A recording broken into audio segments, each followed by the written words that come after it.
Okay, let's start then by going back to Monday night, crazy game. And it's 1-1, you've gone down to 9 men, you've just lost two of your most influential players in Van der Ven and Maddison as well. And yet, if anything, you seem to be playing higher up the pitch. Now, I know you were only on the pitch for 5 minutes before the manager shuffled things around. But what was your experience, firstly, playing in a team that was so high up with only 9 men? And secondly, when you were off the pitch, just kind of watching on?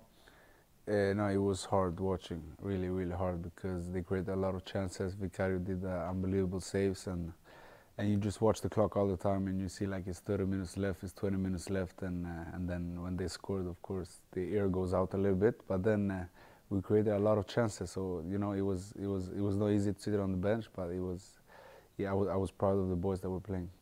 Did you practice for that scenario, 9 men? Did you, as in, were you expecting to sit back as you would have had under previous managers? No, we absolutely didn't practice for it, and also in the meeting we saw some videos. The line was a little bit too high sometimes, because if you don't have pressure on the ball, then you cannot play with the line that high.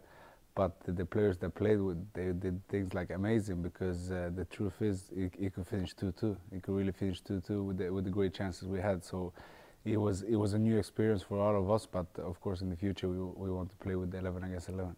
Were you surprised that you kept the high line at 1-1? It was understandable when obviously you went behind 2-1, but from watching on, it was like, wow, they're creating a lot of chances. And on the flip side, you were creating chances too. It was surprising, but like we always play with a high line, but then it cannot be too much, like I said, because you gotta have pressure on the ball. If no, it's too easy for the opposition to create those chances. But it was a game I never seen before, and for sure in the future we hope we will not see it again. Now, I think possibly the best atmosphere at a Spurs game, certainly since the Mauricio years, 2019, maybe even predating that, was on Monday night, and you lost the game. What was it like, and how important is it that the fans are now bought into the project? In previous seasons, the fans have got on the backs of the players a bit, and it kind of translates maybe to the performance.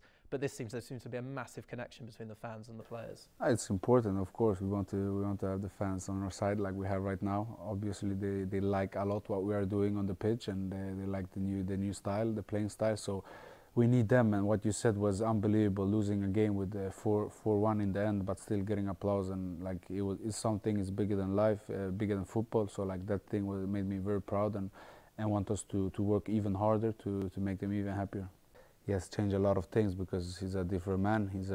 He has his style of coaching, so he changes the trainings. Every day is completely different, and the tactics, like you see, is completely different. We play a style that not many teams in Europe do. So everything is changed. Like it's still football. It's still a ball. It's still 11 players, but it's a little bit changes of everything.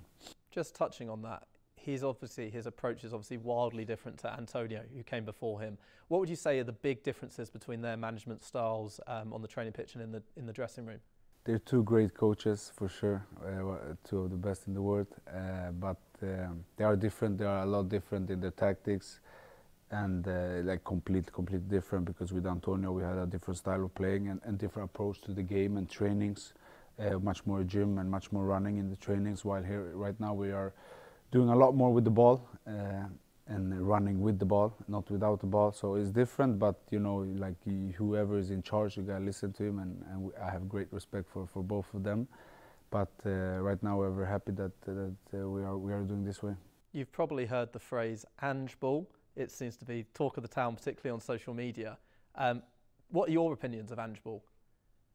No, it's so fun, because it's something new. Like I think I never played in a team that's that offensive that we are, with both our right and left backs play as a midfielder. So like it's completely different. It's a new style, and like I told you, I learn things every day, and I learn things about the formation, and the pressure we are doing is unbelievable. So like he has an interesting view on football, and maybe this is the future of football. I don't know. Probably it is.